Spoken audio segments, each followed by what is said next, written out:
Hey, everybody. Thanks for tuning in to Baxie's Musical Podcast. If you like what you hear, be sure to subscribe to it, like it, share it with everyone you know. Even complete strangers like new stuff. And if you can leave a big fat review, that would be awesome, too. Also, make sure you check out Instagram, TikTok, and Facebook for regular updates of what's coming up in future episodes. Today's episode is brought to you by Metro Chrysler Dodge Jeep Ram in Chicopee. Visit Metro's state-of-the-art dealership right near BJ's and Big Y Memorial Drive in Chicopee, or visit metrojeep.com and drive home in your new Chrysler Dodge Jeep Ram today. Now let's begin. It's Baxie's Musical Podcast. Resistance is useless.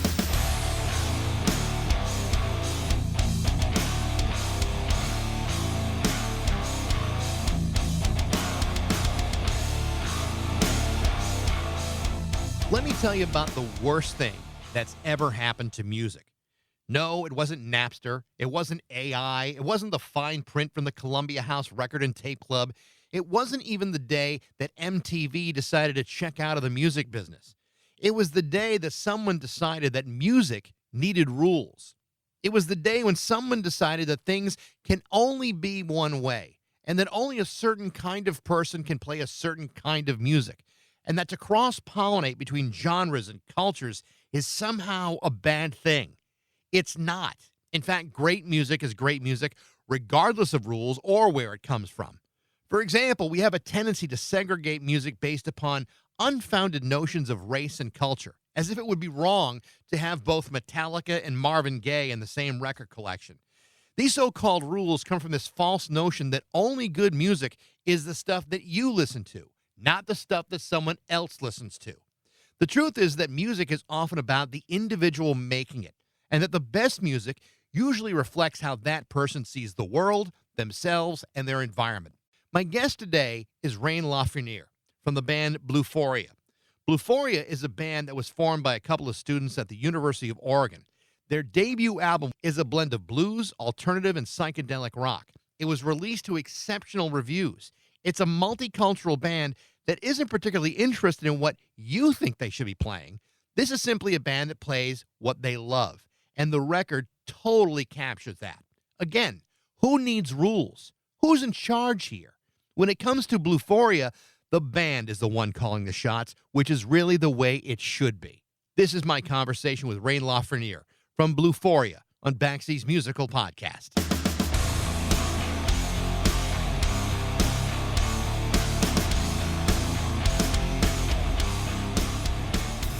Hey, how you doing? Good, Rain. How you doing? Good. Thanks for having me. Not a problem. Congratulations on the new record. There's so much to like about it, and been listening to it for, the last couple of days, really getting into it, and then, realizing that, there's a bunch of singles that you guys had released over the last couple of years from like 2019, and then suddenly, just as things start to come together, there's this gigantic worldwide pandemic in the way of things for you.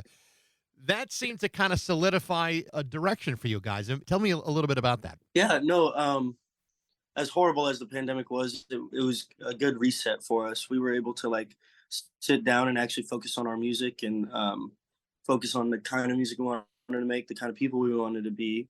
Because during that time, we were playing like 3 shows a week, and most of the songs that we're playing to the audiences were just songs we knew were going to get them jumping around, which doesn't always translate to recording something, Sure.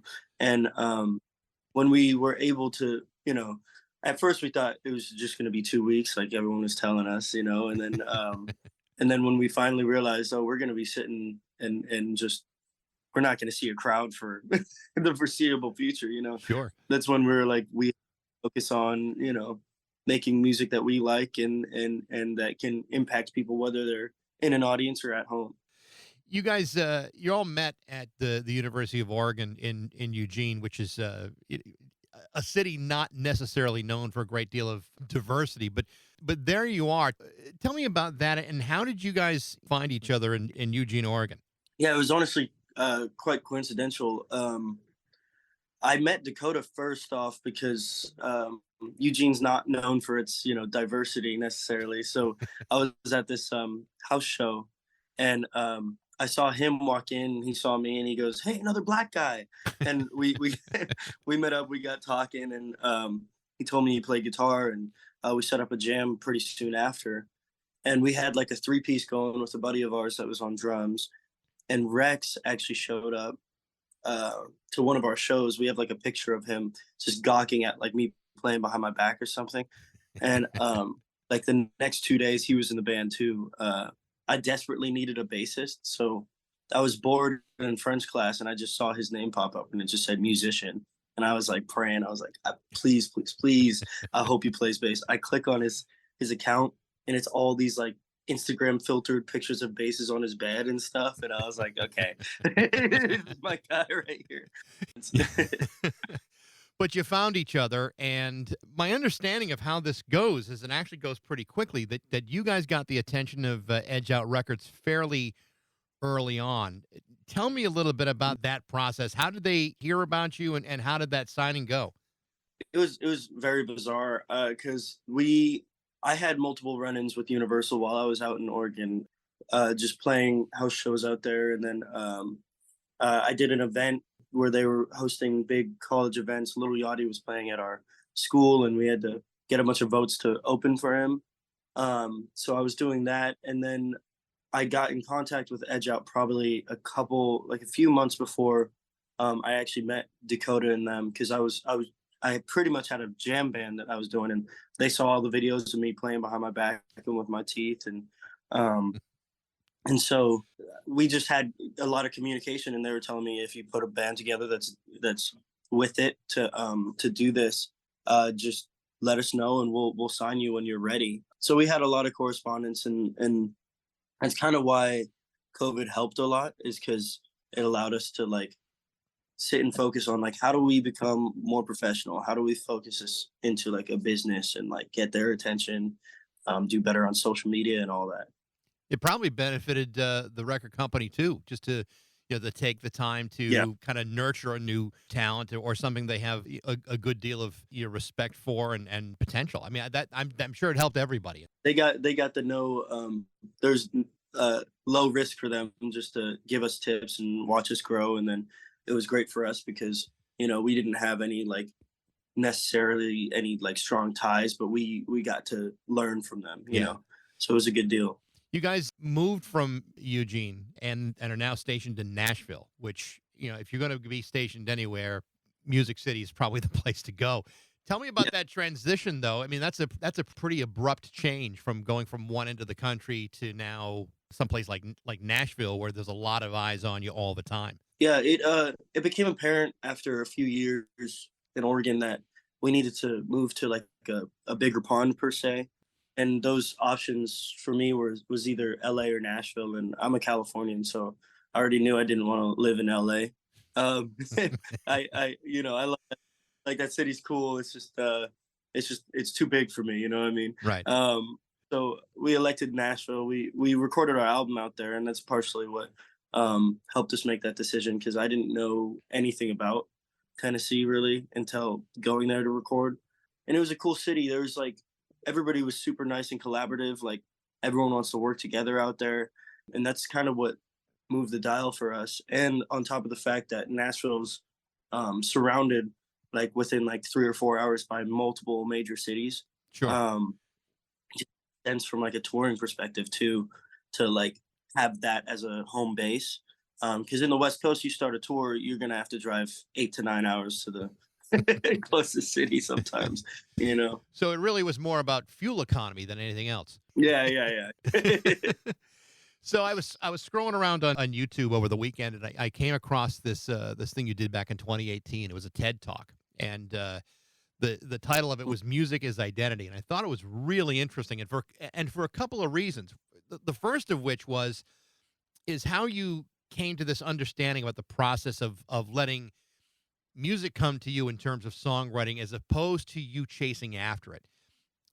Tell me about that if you can, and has your approach to songwriting since 2018 changed, or is that pretty much where you still kind of fall? Yeah, that's pretty much where I still reside. Like I said in that TED Talk, I still try to fight it. I'm still like, oh, I want to do this, I want to try this. And at the end of the day, it's like, I feel like music is something that is a reaction to my life around me, so I can't force a reaction. I have to just live, be in places, and create these songs because of it.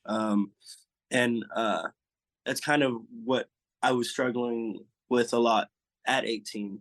And since I'm still young, I still didn't listen to my 18-year-old self, and I'm still learning that lesson every day. That it's just like, I gotta I gotta let it come to me, because most of the songs on our album, or that we've gone forward with, we kind of have this rule that if it doesn't come to it, like if we bring a bare bones to the band and it doesn't come naturally to us, that we put it back into the back burners until it keeps coming up again, and Yeah. those typically are the best songs. Like if I come with a song and I'm like, it just doesn't sound right, let's leave it alone for now, Yeah. and I can't get that song out of my, It, then we work on it. it's funny. It's how like our most creative moments tend to get guided when we're least thinking about it. And Mm. I've talked to a number of songwriters, and they all kind of say the same thing, that the best songs that they write are the ones that they're not ready for, and that it comes to them as opposed to them going out and saying, "Today I'm going to write a song." Those moments are never productive as the accidental ones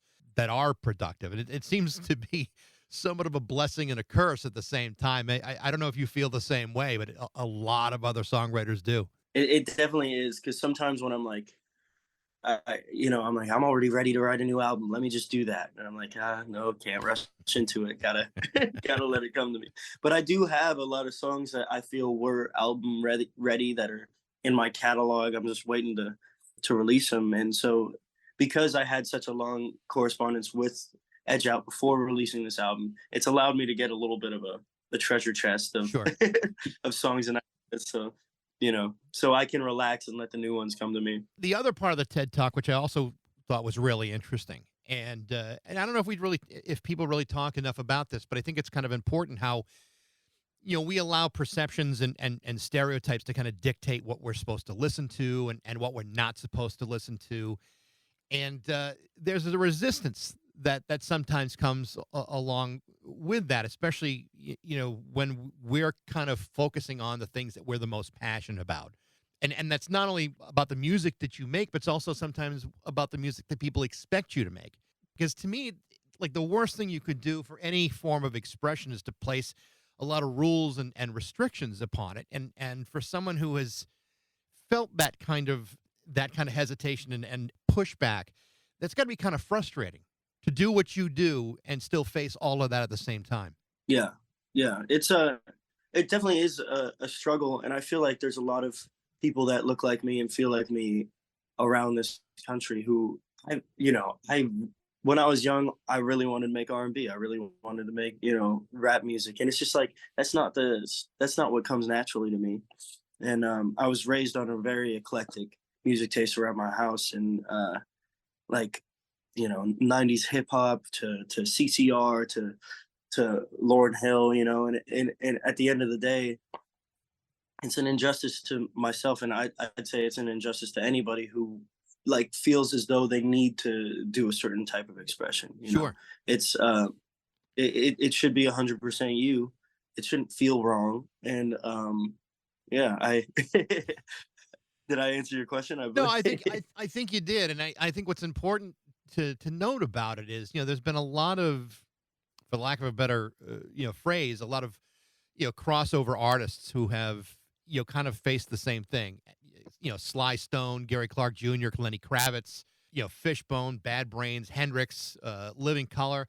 To me, they're not great artists because they happen to belong to one culture or another. They're great artists because they're incredible musicians that make great music. And I think we sometimes tend to forget that's really what the most important thing is here. It's not that I'm white or you're black. It's just like it's music. It's an international language that we all share, and wherever our passion goes, that's the kind of music we should be making. I totally agree with that, and yeah, it's just interesting. I feel like we're slowly getting better with that, in terms of, or at least I've gotten less backlash as I've gone along. That just might be because I've put so many so many years and hours into the kind of music I make at this point. Nobody's really talking back to me, but yeah, I'd I'd really encourage anybody who does face that similar criticism to just keep having a go at it, you know? Yeah.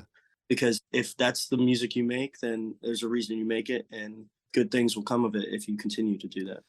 I want to talk about the album a little bit, and it was just released last spring, and Mark Needham was the producer on that record, and this is the guy who has been his resume is amazing, and he's been nominated for a bunch of Grammys with like Fleetwood Mac and Chris Isaac, The Killers, Dolly Parton, Pink, Shakira. I mean the list is endless.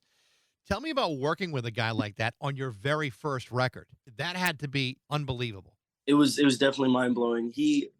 I went into that studio thinking I was gonna be super nervous, but he's just got such a like a calming presence. He's just a good guy, and when we got in there, it was very much no judgment, no like he didn't use his experience against us. Hmm. It was more like he let us play through everything we were thinking about, and he let his experience guide us more so, and it was really helpful. It helped a lot of songs kind of become the best versions of themselves because his main rule was if we were ever like arguing over something like, oh, it should be like this, or it should, the bridge should drop down, or any dynamics, he would just stop and he'd be like, hey, let's try it all. We'll record it all. Whichever is better, that's the one we're taking. Yeah. And that's kind of just how we wrote that album. And I feel like if we had any other guy for our first album, it would have been a completely different experience, and we're blessed to have him. He was great. How did you wind up getting him? I mean, it's a pretty good get for a brand new band. Yeah, I was looking around, just reaching out to a lot of producers, me and the label, and the label reached out to me and they said they got a connection with Mark, and that he wanted to call me. And so I remember I was in my friend's backyard at the time. I was like, Mark Needham, like that sounds so familiar. I look him up and I'm like, oh, like this guy wants to call me. Um, so I call him, and he first thing he says, we say hi or whatever. First thing he says after that is literally like, so what do you want the album to be? And so I tell him, I'm thinking of this, and he was like, yeah, I agree, that would be fun to do. And he mainly was just like, I really like the music, the bare bones you guys got already, and he just wanted to kind of be a shepherd and making it the best it could be. That's actually great that happened, because I mean, you sometimes hear stories about how a producer really wants to put their own stamp on it. And again, it's the worst thing you can do about to expression and creativity is kind of try to mold somebody against their will and place restrictions on it. I mean, to walk in with your first full length record and to have that kind of freedom and have that kind of guidance from a guy who's just interested in drawing the best out of you and following your artistic vision, man, you couldn't have hit a bigger jackpot if you tried. Yeah, it was amazing. I still can't believe that happened to this day. Now that it's like been so long, I'm like, oh, did that happen, or am I just making this up right now? There's a great retro vibe to the album, and I totally love the opening track, Set Me Up. I thought it was a great song. Really like Walk Through the Fire, but the new single Columbia, I think is a real standout track. I mean, it's very different from some of the other songs on the record. Tell me a little bit about that song and what's that all about? Yeah, it's Columbia was Dakota brought that to us one day, and when I first heard that chorus, I was like, okay, this is something, like this is a good song. So we worked on it for a while and made some changes, and then we really fought to have it on the album because it was so different from everything else. There's a lot of tentativeness to like throwing it in there because it kind of has like a Doorsy, like sleazier vibe to it, and that was something we really like, and it's something we really like, especially live. We end our set with that most of the time, and it's really just like a leaving everything there sort of song, and it's also very impactful because a lot of these songs have specific stories behind them, like why they're written, like Pretty People for me example, and then Columbia, like it's wild to be there when like it's wild to be present in somebody's life when they're writing a song about that, and you're like, this is like history. Right. And so we can bring all the emotion out and together just make that the best song it can be. I think that's one of the things that I like most about the record, and certainly about your voice and the way the songs are arranged and everything. There's a lot of emotion in how these songs are performed, and that's not something that a lot of 22, 23-year-old young men are figuring out on their first record. It's something they may develop after record number 3. You seem to kind of grasped a hold of that pretty quickly. Like like you knew this is exactly how you wanted this to go. And Yeah, definitely. I like I said, because of the fact that we let the music come to us, that means that there's usually events that the music is rooted in. And every time I play these shows live, it just takes me back to that specific thing, and it's very impactful in that sense. And I remember there's one time I was recording one of these demos, and I can't remember who told me this. It might have been like a friend of mine or like the producer we were on, or I was recording. I was alone in the vocal booth with him. It was like 2 a.m. And he's like, music is like an acting performance. He was like, you need to convince me of what you're singing. And I was like, okay, like I get that. I don't know exactly what you're talking about though. And he's like, because for Set Me Up, for example, he's like, you're saying set me up, tell me what I did to mess it up. Make me feel like you're angry about that. And I was like, okay. So I just it's kind of a lesson in acting, as well as just remembering the times that put me in the headspace to make that song. see, and I think that shows because when I heard that song and I hear you kind of growling through it, and I'm thinking that's pretty awesome the way you attached that emotion to that song. You could very Yeah. easily have not done that, and it wouldn't have been half the song. Yeah, I remember when I first brought that to the band, it was honestly like a slow indie rock song, kind of like it was like really just like set me up, tell me what I did, and Marcus, he heard that demo and he was like, "You're gonna have to like give it your all. Like let's Yeah. make that a gritty song." In listening to your other stuff, I found myself really liking the song "Conscientious Debauchery" a lot. The songs, I know it's been out for a while, but damn, that's such a cool damn song with maybe the greatest title I've heard in years. Tell me about that song because I think that's a real gem. Yeah, we love that song. It's the title is the funniest part. It was based off this we all got this like Instagram party invite, and it was like we got this DM, and this guy was hosting this like late night party, and he said that the party was going to be centered around conscientious debauchery, and we were like, what does that mean? Like, I was like, I want to check it out, and everyone else was like, I don't know, like it sounds weird, dude. Like what's going on there? And we kind of just made. I actually remember the day we wrote it. It was like a week after COVID. We went out into a cabin in the middle of the woods because we were like, oh, it's the apocalypse. Like, let's get away from the city. We're living our dream out there.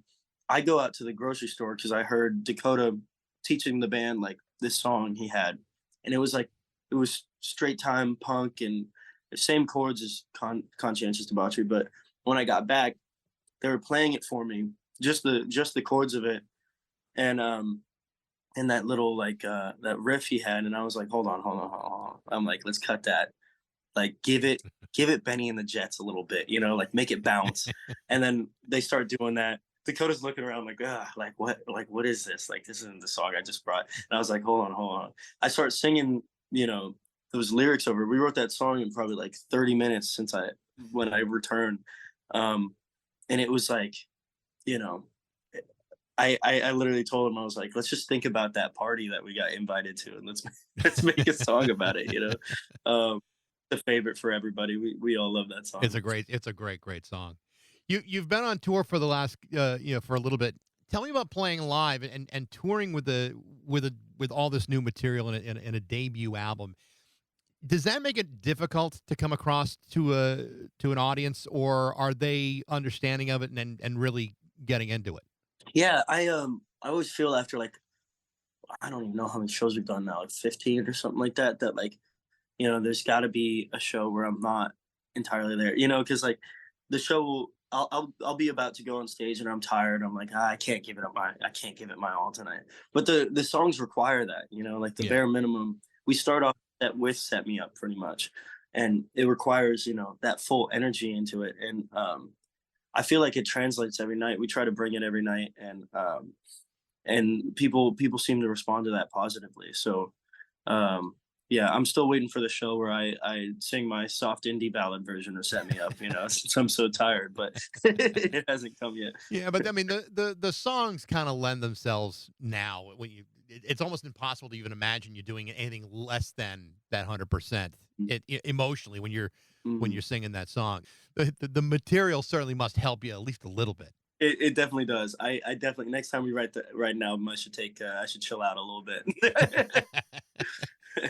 Well, Rain, it's been a real pleasure to talk to you. Like I said, the record is terrific. I think you guys do a great job with it. I wish you best of luck with the tour, and I can't wait to see what comes up next with the band. Thank you for having me. It's been a pleasure. Absolutely. Rain, best of luck. Thank you very much. Thank you. The new self-titled debut album from Bluphoria is out now. Thanks for listening. I hope you enjoyed it. If you did, please subscribe to it, like it, review it, and tell all your friends about it. Be sure to follow us on Instagram, Facebook, and TikTok. You can also email me at bax@rock102.com. I'd love to hear what you think. Thanks to Metro, Chrysler, Dodge, Jeep, Ram, and Chicopee for their support, and thank you for listening to Baxie's Musical Podcast.